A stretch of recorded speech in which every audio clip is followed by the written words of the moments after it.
অনেক ধরনের পিঠাই তো খেয়েছেন। এইবার শীতে একদম ইউনিকভাবে তৈরি করুন পয়সা পিঠা অথবা বাতাসা পিঠা। আসসালামু আলাইকুম everyone, welcome back to my channel. মাত্র 1 কাপ চালের আটা দিয়ে মাত্র 10 মিনিটে এত সহজে এত মজাদার পিঠা তৈরি করা যায়। আপনারা এই ভিডিওটি দেখলে অন্য পিঠা তো আর ঝামেলা করে তৈরি করতেই চাইবেন না। এই পিঠা যদি আপনারা একবার কাউকে খাওয়ান, সে তো অবশ্যই আপনার কাছে রেসিপি জানতে চাইবে। আর এত বেশি টেস্টি কি বলবো, আপনারা একবার খেলে এই পিঠার ফ্যান হয়ে যাবেন। তৈরি করতে খুব বেশি ঝামেলাও নেই, আর 2টি উপকরণেই তৈরি করা যায়। চলুন তাহলে কথা না বাড়িয়ে ঝটপট মূল রেসিপি দেখে আসি। বিসমিল্লাহ। এখানে একটি মিক্সিং বোলের মধ্যে নিচ্ছি আমি 1 কাপ চালের গুঁড়া। ভেজা অথবা শুকনা যে কোনোটাই নিতে পারেন, তবে আমি ভেজা চালের গুঁড়াটা নিয়েছি। 1/4 টিস্পুন দিয়ে দিলাম লবণ।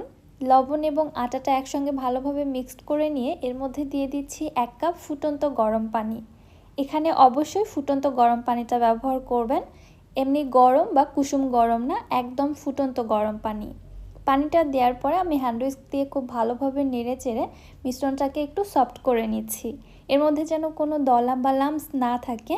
একটু সময় নিয়ে ফেটিয়ে নিব, তাহলে ব্যাটারটা অনেক বেশি স্মুথ হবে। আমি যেহেতু ভেজা চালের গুঁড়া নিয়েছি, এজন্য 1 কাপ চালের গুঁড়ার জন্য 1 কাপ পানি লেগেছে। তবে আপনারা যদি শুকনা চালের গুঁড়ি নেন তাহলে সামান্য একটু বেশি লাগতে পারে পানি।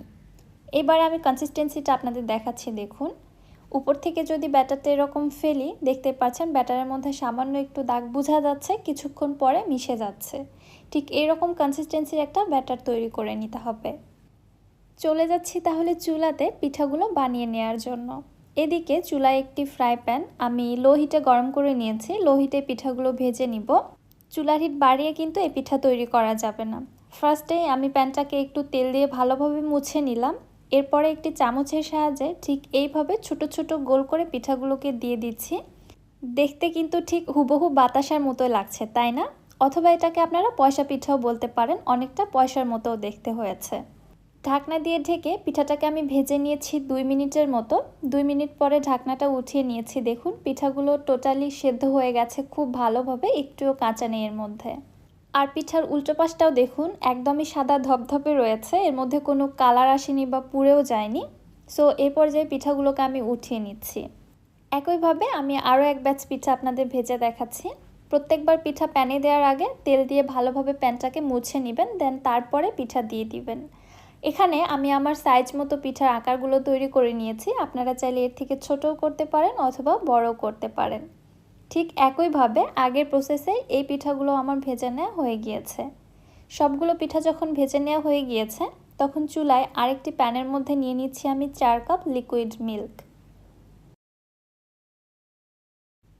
মিষ্টির জন্য দিয়ে দিচ্ছি 1/2 কাপ চিনি। চিনির পরিবর্তে আপনারা এখানে গুঁড়ো দিতে পারেন। 1/4 টিস্পুন দিচ্ছি লবণ। লবণ দিলে মিষ্টির ব্যালেন্সটা ঠিক থাকে। আর ফ্লেভারের জন্য দিয়ে দিলাম 3টি সাদা এলাচ। এবারে নেড়ে চেড়ে নিয়ে একটু অপেক্ষা করছি দুধটা কুসুম গরম হওয়া পর্যন্ত। দুধটা যখন কুসুম গরম হয়ে আসছে, ওই পর্যায়ের মধ্যে দিয়ে দিচ্ছি আমি 1/3 কাপ গুঁড়া দুধ। হালকা কুসুম গরম পর্যায়ে গুঁড়া দুধটা অ্যাড করে দিলে গুঁড়া দুধটা খুবই সহজেই দুধের সঙ্গে মিশে যায়, একটু আর দলা বেঁধে আসবে না। এবারে নেড়েচেড়ে অপেক্ষা করছি দুধটা ফুটে ওঠা পর্যন্ত।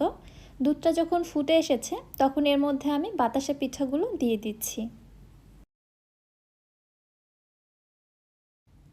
মজার বিষয় হচ্ছে, এই পিঠাগুলো দুধের মধ্যে দেওয়ার পরে আপনি ইচ্ছে মতো নাড়াচাড়া করতে পারবেন, পিঠাগুলো কিন্তু ভেঙে যায় না। সো অনবরত নেড়ে চেড়ে পিঠাগুলোকে আমি 7 থেকে 8 মিনিটের মতো জাল করে নিচ্ছি। তারপরে দেখুন দুধটা ঘন হয়ে অনেকটা কমেও এসেছে, সেই সাথে একটা ক্রিমি টেক্সচার চলে এসেছে এবং পিঠাগুলো খুব ভালোভাবে কুকড হয়ে গিয়েছে। আশা করছি আপনারা দেখে বুঝতে পারছেন পিঠাটা কত বেশি লোভনীয় হয়েছে। এখন আর জাল করে দুধটা আর বেশি ঘন করে ফেলানো যাবে না, কারণ পিঠাটা ঠান্ডা হওয়ার পরে আরও কিছুটা ঘন হয়ে আসবে।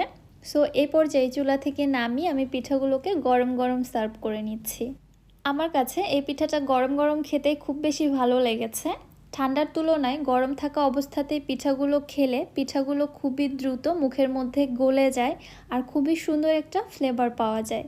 যা ঠান্ডা হয়ে গেলে আমার কাছে মনে হয় পিঠাটা আগের তুলনায় কিছুটা শক্ত হয়ে আসে, খেতেও খুব একটা বেশি মজা লাগে না। তবে এক একজনের